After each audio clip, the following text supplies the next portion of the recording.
So what people are doing is they're looking for money. They're looking for capital. Yep. And when somebody's starting out is if you don't have any money, you got to go find somebody that does, right? And the banks have all the money. So you go down to them, you apply for the credit, right? Yeah. And you're asking them for money. And right, they're going to make you qualify. They're going to set out this whole list of hoops that you need to jump through. They're going to underwrite you. Hello, you're listening to Ready, Set, Go Real Estate Investing Podcast, presented by Brandon Elliott.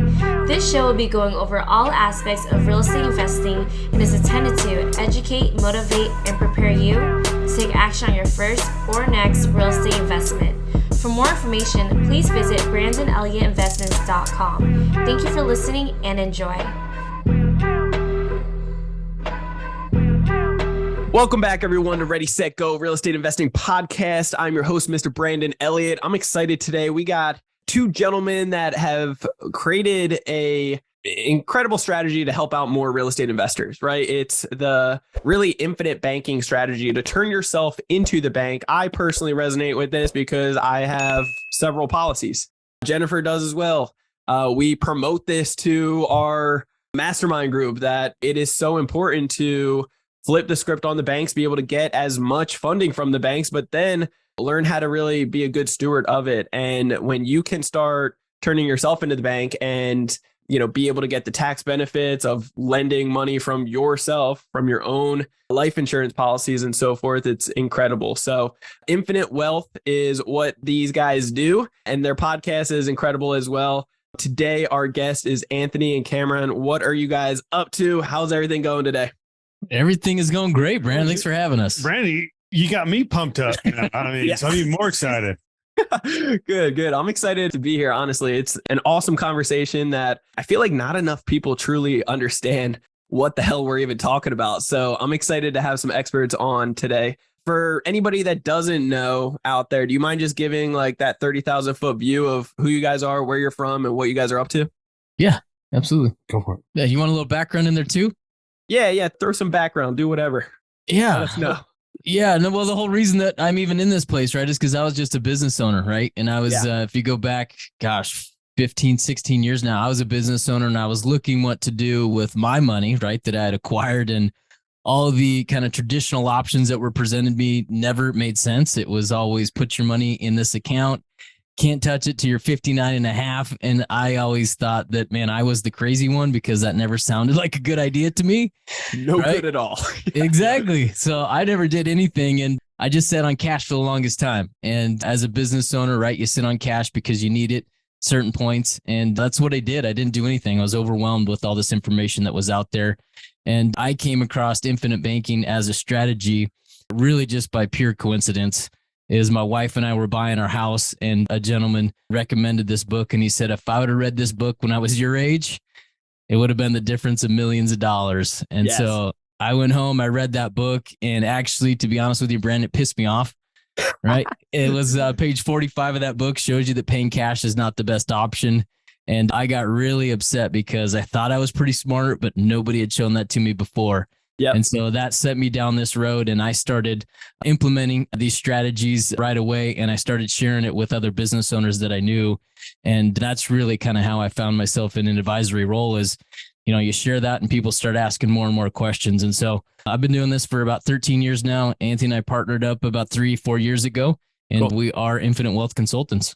I love it. What was the business that you were doing before? And tell me about that book. What was that book? Yeah, absolutely. The business actually ran caddy programs for golf courses here in Las Vegas. Cool. And so it was more or less just a staffing agency. I had 50 something caddies that I would staff at courses here around Vegas.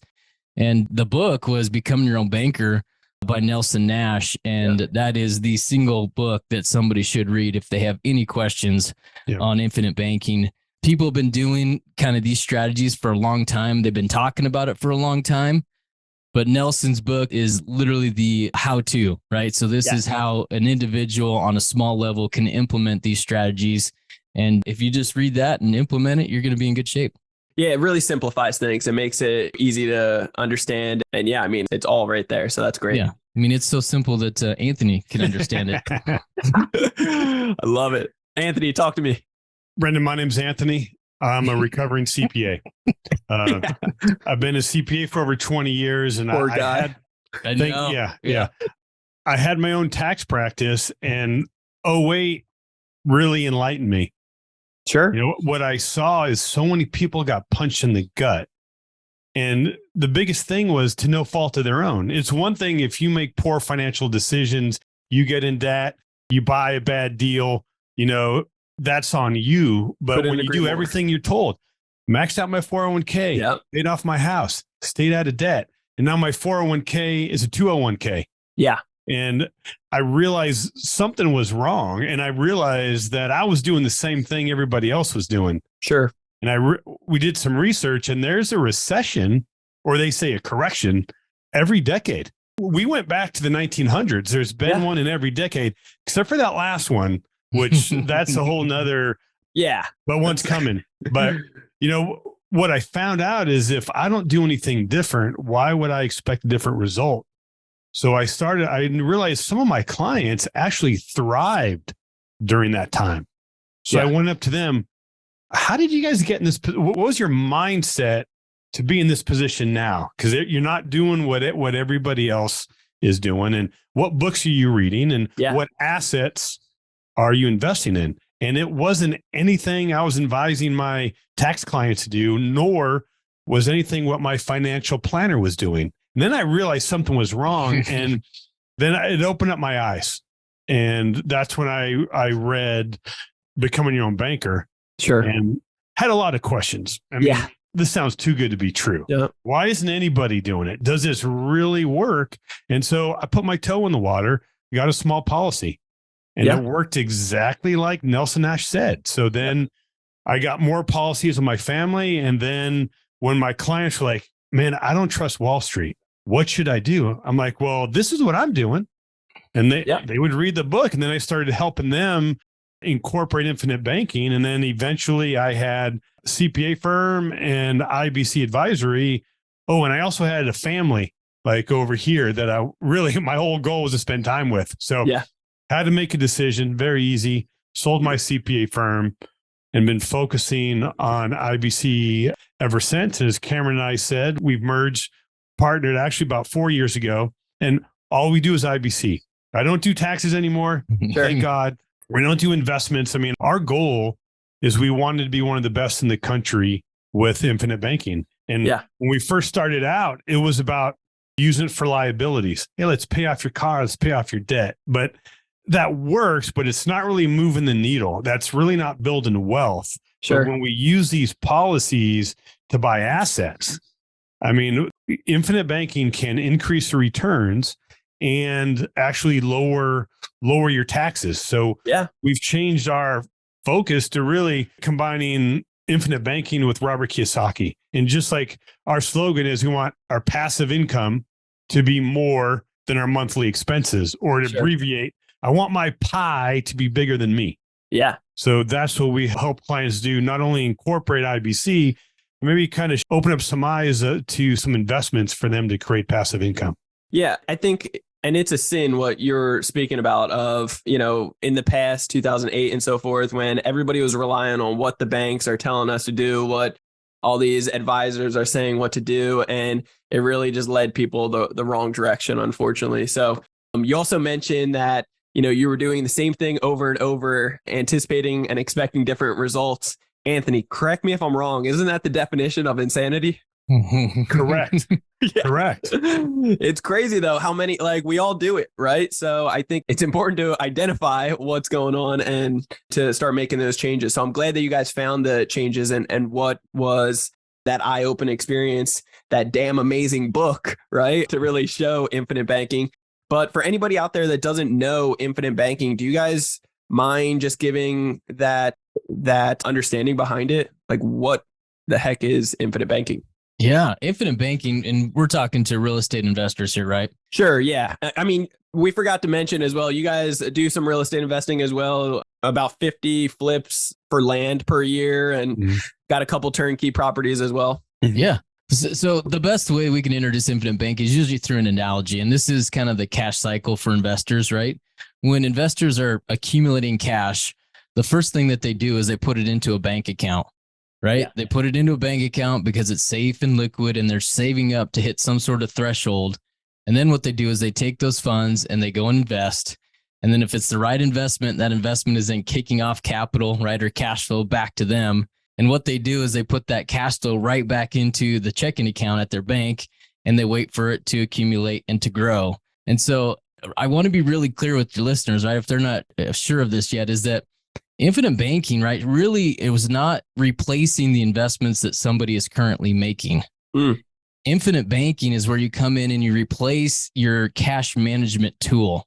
Sure. Right. So where people are saving their cash while they're accumulating enough money to go invest in the next deal. Yes. So right now people are putting money into checking and savings accounts, and they're earning a big fat goose egg in there. Yeah. Right. If we can take if we could take those same funds and just move it over into an insurance policy that's designed appropriately, right, for cash value, we get all these additional benefits.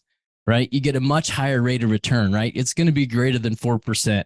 You got this tax-free benefits that come along with it.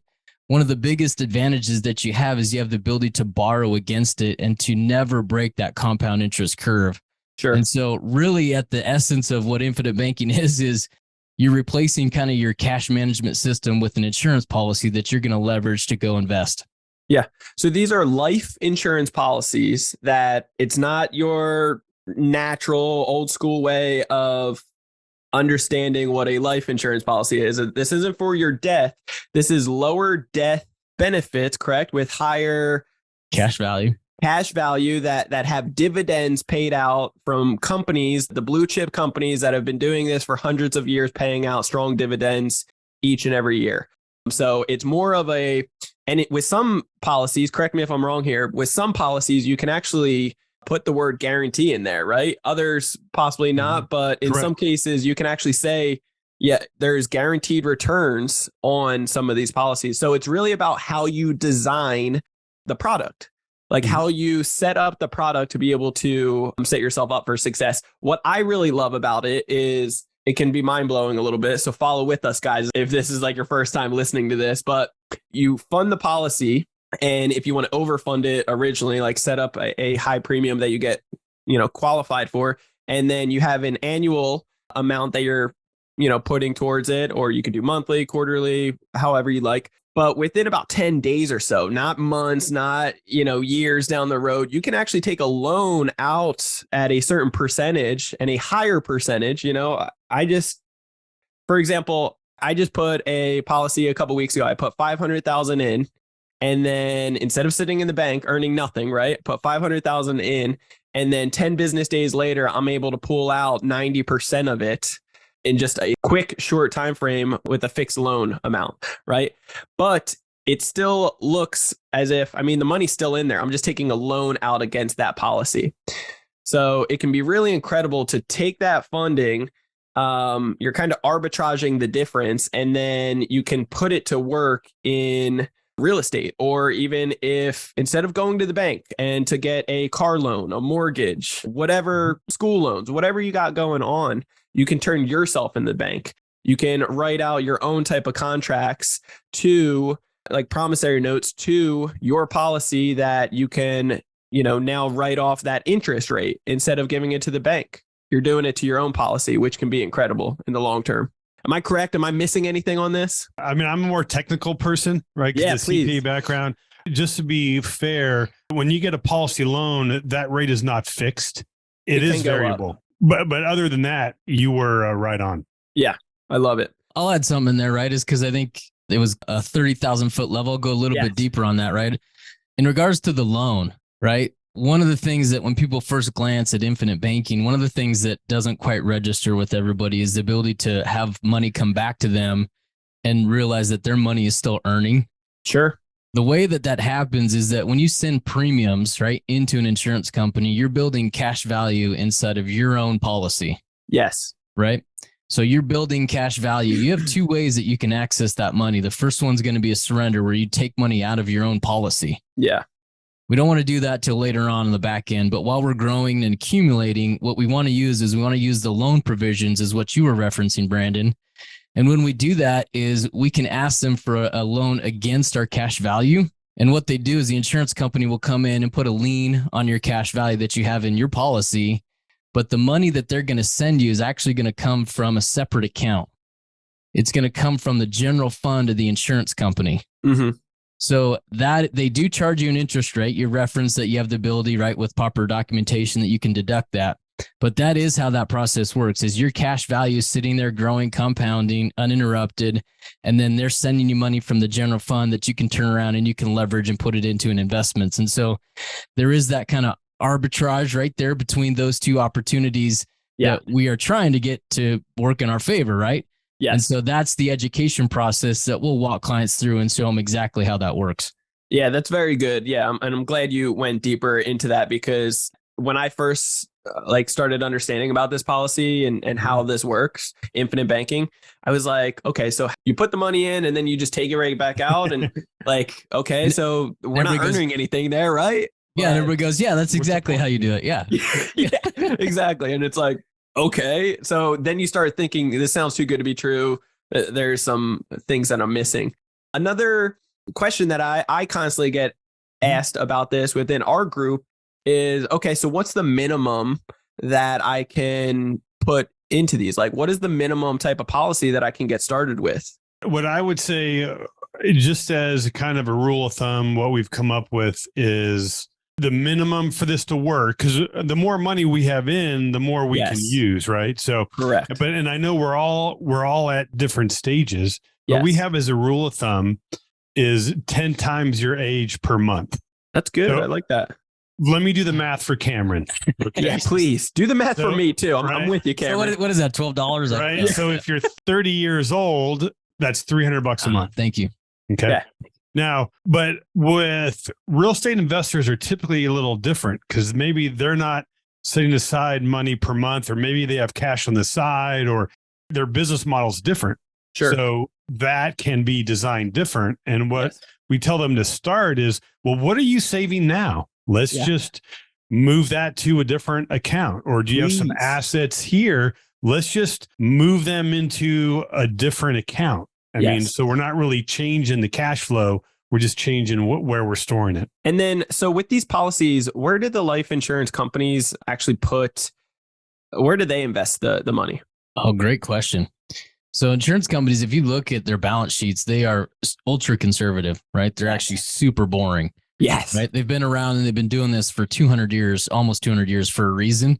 Yes. Right. When they take premiums in, right, they go out, they pay fixed expenses, they pay commissions and everything else. They pay death claims.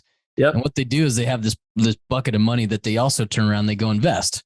Right. And the two greatest places that they're going to invest in, one is going to be bonds. Right. Yep. So they own the 30-year bond market. Nobody else really buys those. Yeah. Nobody else is working off of that kind of extended timeline.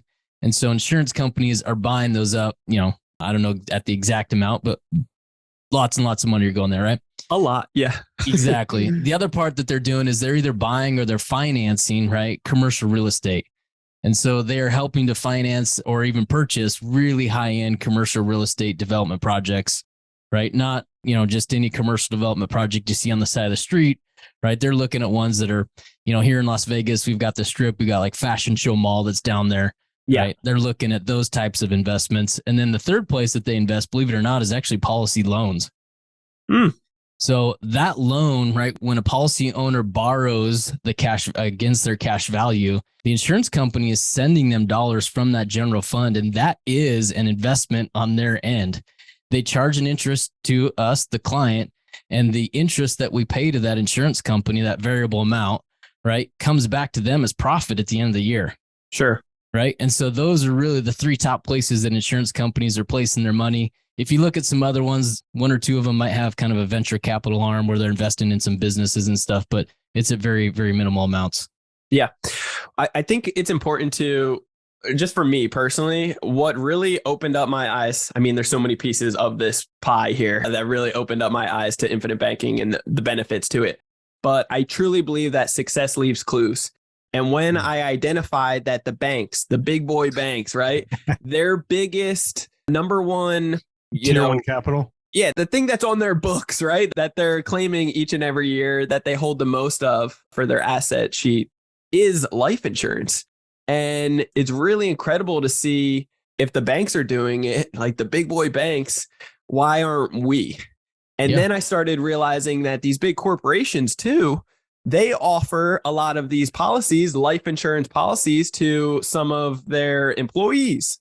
And they're playing a numbers game to a certain degree, right? Yeah. As they get these policies set up for their employees, if anybody does pass or whatever the situation is, they're simply, they're in control of it. They're paying them out a couple $100,000, and they're walking away with the remaining, and they're doing the infinite, banking strategy to really compound their books a heck of a lot more. It's incredible.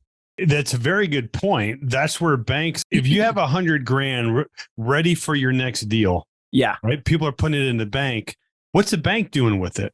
Yeah. They're not putting it in the vault waiting for you to come back. No, they're not. They're putting it in cash value life insurance. Yes. And they're making a lot of money doing it. So yes, in the simplest terms, all we're saying, let's cut out the middleman.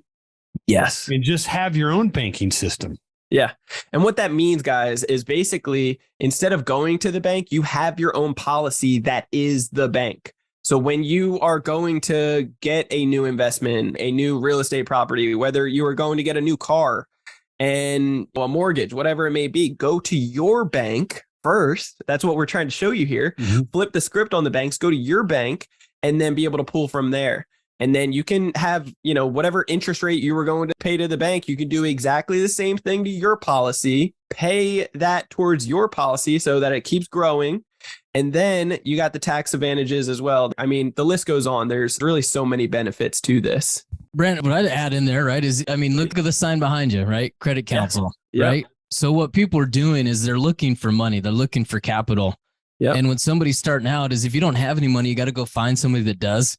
Right. And the banks have all the money. So you go down to them, you apply for the credit, right? Yeah. And you're asking them for money. And right, they're going to make you qualify. They're going to set out this whole list of hoops that you need to jump through. They're going to underwrite you. If you meet all these qualifications, then maybe they'll give you the money. Yes. Right. So that when you work with a bank, you got to play by their rules. Sure. Right. So as you use those dollars and you create that profit, what you want to do, right? Your listeners, what they want to do is they want to take that profit, sit it over, establish their own bank. And now when you go down to borrow your own money, there's no qualifications, right? Yes. There's no credit checks. There's nothing like that. You literally just call them up and you say, hey, listen, send me my 50, 100 grand, whatever it is. Yep. Boom, it's in your account. Yep. Right. And so that's the difference as far as like having control is you got to go to where the money's at. If you don't have it, play by their rules until you have your own, and then you can establish your own. Yeah. And what is so sad behind this is a majority of Americans, they don't know the rules. They don't know the bank rules. They don't know what to say, how to position themselves to be a low risk in front of the banks. So therefore, when they're trying to qualify, you're at their mercy. And if you're saying the wrong things, if you're doing the wrong stuff, if you don't have the bank relationship, if you don't have products and services from them, I mean, the list goes on. There's 25 different pieces to the puzzle to be able to get a 90% approval odds. And that's what we do so well with Credit Counsel Elite is help guide people to flip the script on the banks. But it's so much more than that. Like what really drives me crazy too about the damn banks. I mean, we could go on in a rant. Let's beat them up. Yeah. Let's beat them up, But what's crazy is, hey, go into your bank today and ask to withdraw 50,000, 20,000. They don't they're going to look at you crazy and they're going to say, whoa. Do you have an appointment with us? And you'll say, no. They'll be like, oh, you'll need to make an appointment for that. They're putting the money to work, guys. And that's the difference. If everybody went in to withdraw all their money today, it's going to be like, 1920s all over again. It's not going to happen. So it's really important to realize that it's just crazy. If you have to make an appointment to pull out your money or just even a piece of it, like you didn't need to make an appointment to bring the duffel bag in, right? Yeah. Brandon, what's funny is that, right, as I'd mentioned that I had a caddy business beforehand, right? Yes. And so the way that it was set up is that, people would pay kind of my corporation, I'd pay it out. So I'd go into the bank, right, every 2 weeks and I would go to cash a pretty large check, anywhere from 20 to 50,000. And I cannot tell you the number of times that I went in there and they're like, hey, listen, you got to come back. Or, hey, you got to go to the branch, right? You got to go to another bank. Yeah, exactly. Right. And for the longest time, right, I'm like, what in the hell is going on?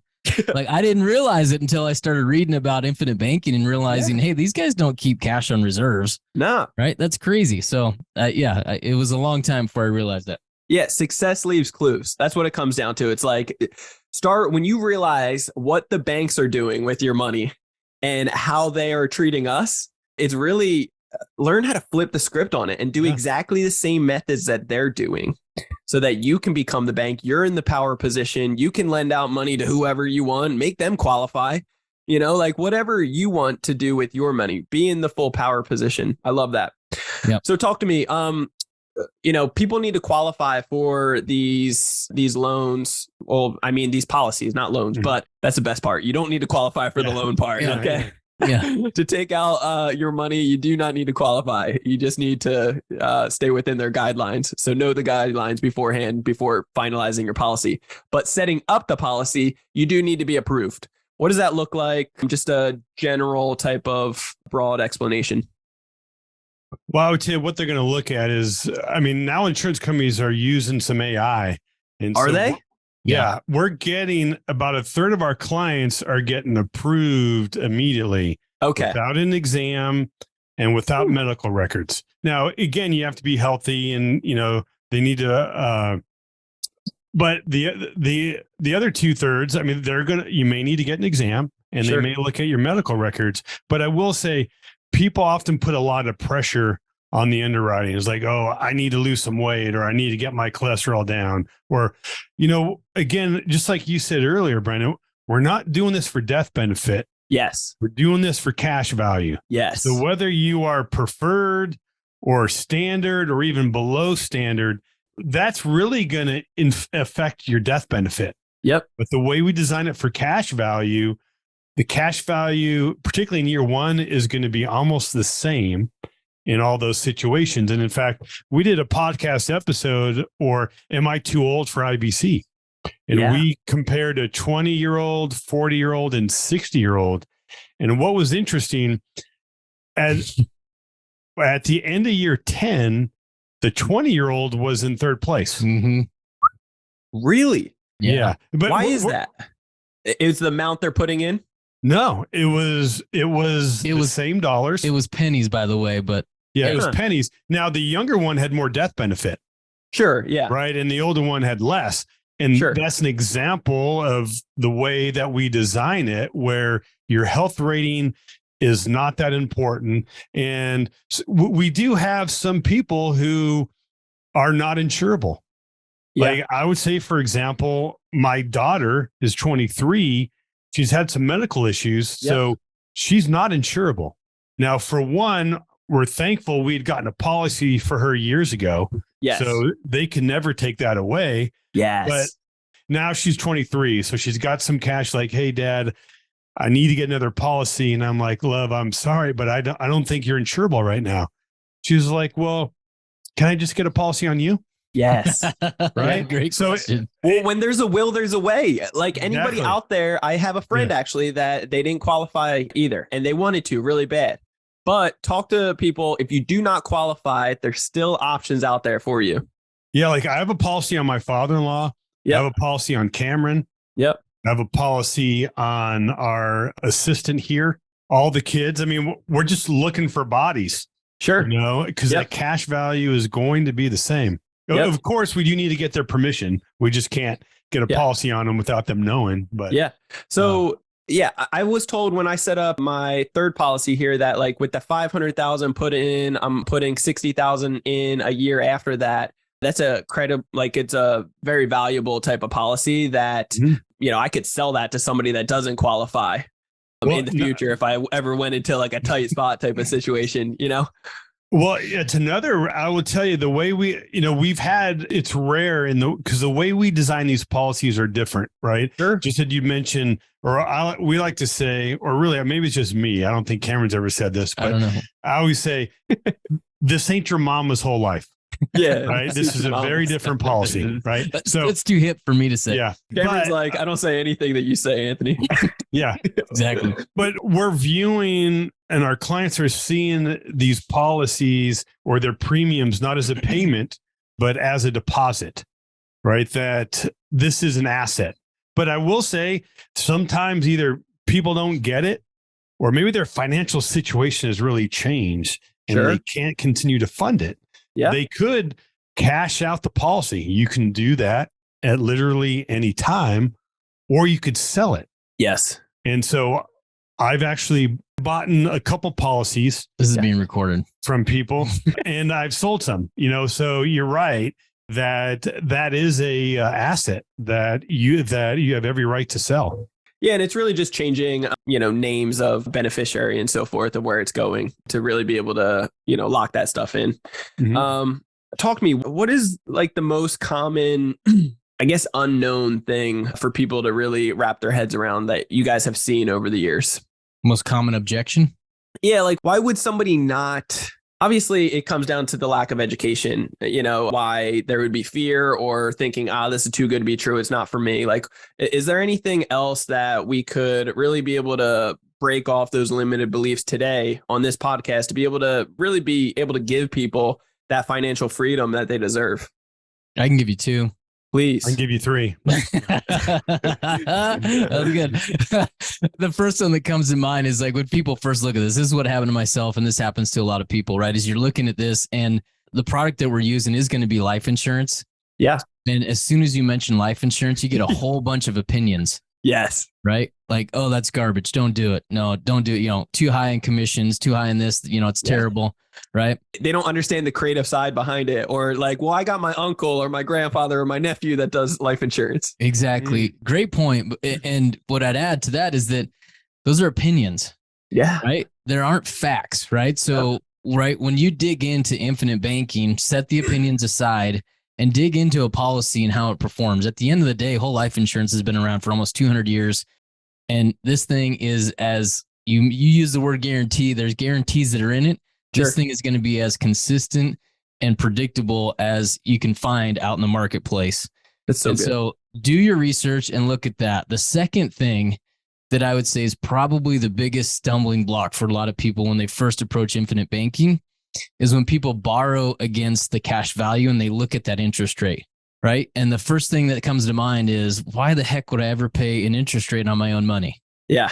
So we've already touched on that thing before, as far as, listen, it's not your own money. Your money's over here being collateralized and you're borrowing against it. Yes. Right. So that's the first thing that somebody needs to understand. The second part of it is you do need to look at that interest rate. Number one, you need to be aware of it and understand how it works. Yes. But also number two is you need to look at it in the big picture. And you don't want to look at it over 1 year, right? Or 2 years. Is you need to look at this plan over a 10, 20, 30-year period. Yes. And Brandon, when you run those numbers and you look at that, you'll realize really, really quickly how insignificant that interest that you're paying to the insurance company is. Yes. It's so good. And so very plainly, right, we've got an example that will walk somebody through and I'll say, okay, listen, if you're going to go invest in real estate and you use cash, you don't pay interest to anybody, you're going to end up with A. If you move forward and you borrow against your cash value in your policy, you pay the insurance company a little bit of interest, you're going to end up with B, and B is always, a multiple of what A was. Yeah. Right. So if you're okay paying a little bit of interest, you're going to have a heck of a lot more money in the long run. And so that education piece right there puts that interest rate in perspective for just about everybody. I like that. What I want to add to that is like, is it with the fear and everything? And like, I know this about life insurance and so forth. Is that truly the truth, or is it your truth? Is it what you know and understand as of right now, or is it really the facts behind what other people are truly doing? Yeah. Because it's a lot different for when you actually experience it firsthand yourself. Absolutely. Yeah. 100%. Anthony, what are your 3? I'll do it. He doesn't have 3. He does. I would take, you took 2 away, didn't he? I have even more that are even completely better. Those were good though. But I would tell you one thing: people come like, I can earn a bit higher rate of return. Yeah. Sure. Right. I can do better. And the problem is this isn't about a rate of return. Yeah. We're just leveraging this to buy assets. Mm-hmm. And we like to say that we do the math, just like Cameron had mentioned. Well, let's run a scenario. You buy that property with cash or you buy it with a policy. Yeah. We're going to show you who's going to have much more money and, more importantly, why. But we had a client who says, hey, Anthony, you know what? I am killing it in the stock market. Yeah. I can earn 10% every single year. He later said, I want to buy term and invest the difference. I'm like, you're missing the point. Sure. Why can't you do both? And we actually did the math about him taking a policy loan and buying the same investments he was in his investment account. And because of the power of compounding, Yep. in this example, he was putting in 20 grand a year to invest with using just cash. The most he can invest each year is 20 grand. But because the power of compounding, in year 10, he was able to invest 30 grand. Sure. And then in year 20, it was 40 grand. So because that power of compounding, he was able to buy more assets. And we ran it until he was age 70 and buying the same investments. The only difference is we're running them through the policy, and we accounted for interest and accounted for everything. At age 70, he had 50% more running it through a policy than just doing it in cash. God, compound interest is so sexy. And you know what will be sexy right now? We're too young, or at least you guys are too young, right? We're not thinking about the legacy. But you know, you buy term invest difference, you're going to cancel that term really as soon as you can. I did. Yeah. Right. I did it right away. But when we have kids, I mean, and we get older and we have grandkids. Yeah. And we start thinking about our legacy, and it doesn't just need to be the kids, but maybe it's some charities or some things that we want to help. Yeah. But I think so. We're going to have this permanent death benefit, which is going to give the next generation a head start. It's good. But we need to educate them first. Yeah. Right. That's why we got policies on our kids now. So they're learning with the little. So when they get a lot, they're going to be able to handle it. Yeah, that's good. And, you know, guys, if you have children that you want to start off with, like, that is just incredible to really set them up at such a young age that will transform into something in the future. Just phenomenal for them. Compound interest. And Brandon, let me just, I don't mean to, well, I share a little bit about what we're doing. Like, we all have policies on our kids. Yeah. And Cameron's kids are still younger, but mine are older and much wiser and better looking. But savage, right? Savage. We use the policy for their education. Yeah. And at least with our view, doesn't need to be college. I mean, the college is not for everybody, and college system is broken in my eyes, but you got to get educated, whether it's getting a mentor or buying a course or whatever it is. It's going to take capital, but we're teaching them how to do it now. Yes. And with my grandson, we're putting money into his policy. And as soon as we have enough, we're going to start buying some real assets. Yeah. And the projection is by the time he's 20 years old, he will have 20,000 a year in passive income. Come on. Now, but the important, so he can do what he wants to do, not because he has to do it. He doesn't need to go to school or take a job because he needs the money. Yeah. Maybe he wants to be a pastor. Maybe he wants to just do service work or be a teacher or just something that, you know, is fulfilling emotionally, but not in your bank account. Yeah. Right? Like really followed by his heart, his soul versus God, you know, I got bills. Yeah. Yeah. And when he gets old enough, I'm going to take him to these houses. Yeah. This is yours. And when he's old enough, I'm going to show him the deal. I'm going to show him the numbers. So not only does he have some money and a head start, but more importantly, he has the education. Incredible. Yeah, I love that. Yeah. And, you know, talking about taking these policies and being able to buy some assets, you guys are currently buying land, right? That's I wouldn't say the bread and butter, but it's something that you guys are actively doing throughout the year, about 50 or so. Mm-hmm. And so you're buying land to be able to flip. So you're buying it for a couple $100, flipping it for the 10 to 20,000, right? Well, we're kind of in theory, let's say we're buying it for 2,500. Sure. Yep. You know, and well, part of the thing, the key thing is with raw land, it's not an efficient market like single family. Family, there's a realtor that'll help you sell it, appraiser that'll tell you the value, and a bank that will finance it.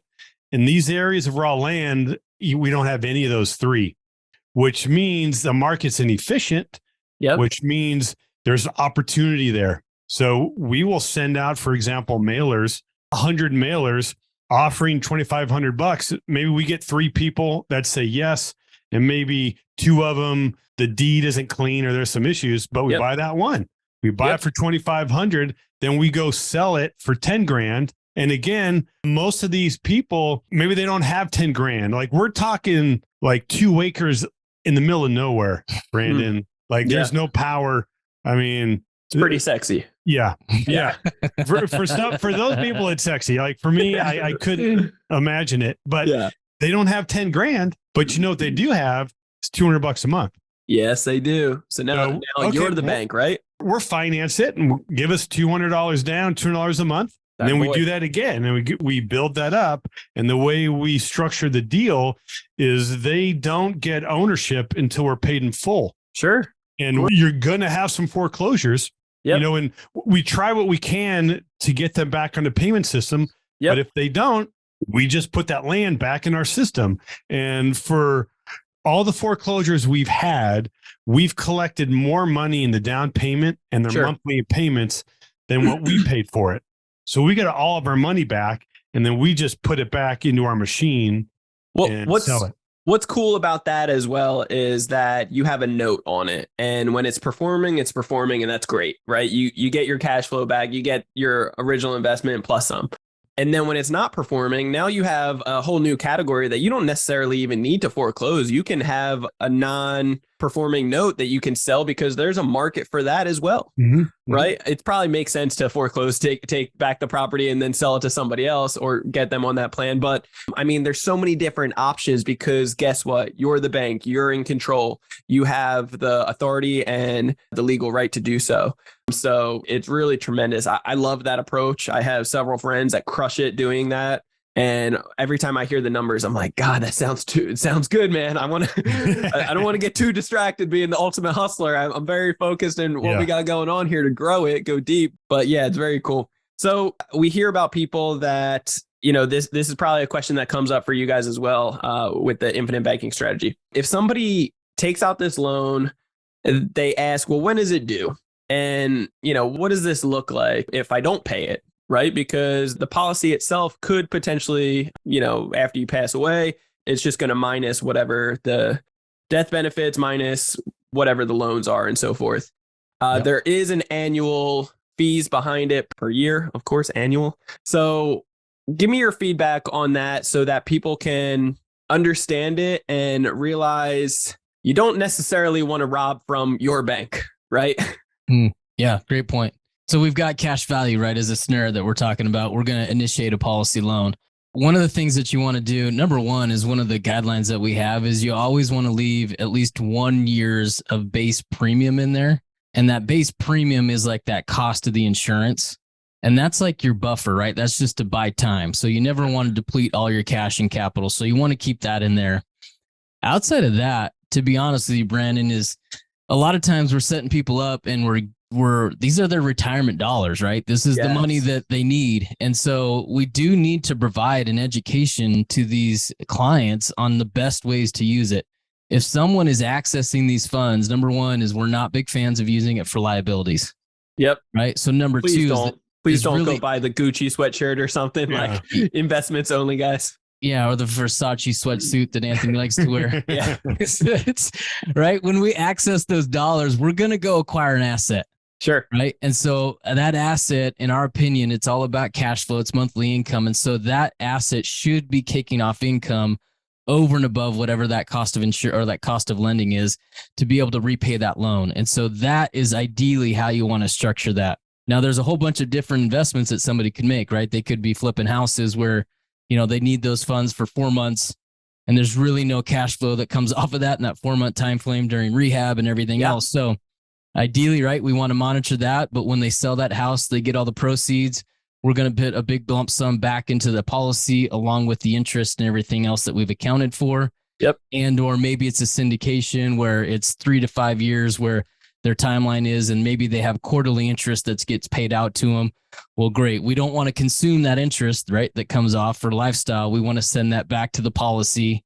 Sure. And then also you can always, at the very least, if you have a loan that's outstanding for an extended period of time, man, we need to pay that interest out of pocket. That interest management is critical in this piece. Is you don't want to deplete the cash value and then not be addressing that, as that is the one way to kind of ruin this whole thing. Yeah, that's good. And, you know, like to answer your question, there's no requirement to repay that loan on any terms. However, we don't recommend people go into this not planning on repaying the loans. Yeah. Because there's some risk that interest on that policy loan could increase higher than the growth of the policy, and the policy could lapse. Sure. I mean, but there are one of my first investments, I lost 50 grand. I took a policy loan. Yeah. And believe me, losing 50 grand hurts, right? But there's levels to it. Yeah. Right. when you lose a couple $100,000, that sucks too. Yeah. Yeah. But I had this loan. I got a couple options, for one, if I could never pay it back, just like Cameron said, we took a loan from the insurance company and we just used your policy as collateral. We could change that, say, hey, you know what? Instead of a loan, why don't you take a withdrawal and pay off that loan? So we always have that scenario, and we would use that if there's no way that we're going to be able to pay that back. But the way that I looked at it is I'm going to generate some more income. Is that actually beneficial to take a withdrawal from the account versus leaving it in there and having that compound interest over time?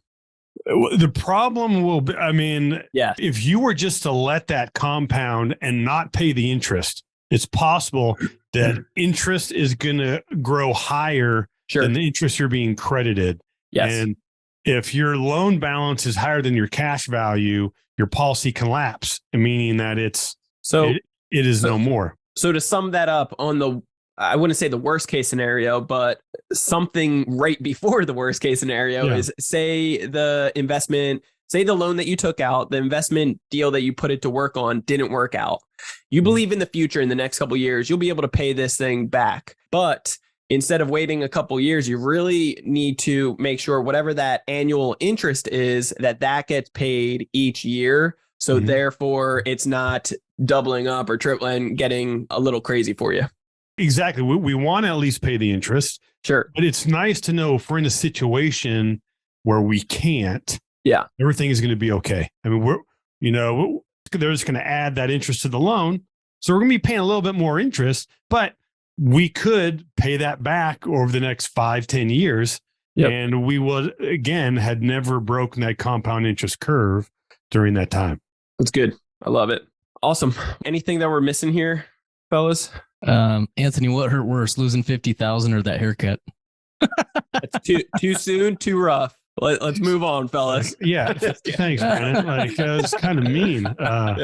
Savage. I love you guys. That's funny, man. You guys are. You look good. You look good, man. You look good. Well, you know what? On our podcast, we do razz each other a lot, and I rightfully tell people that Cameron loves his silky smooth hair, and I believe it.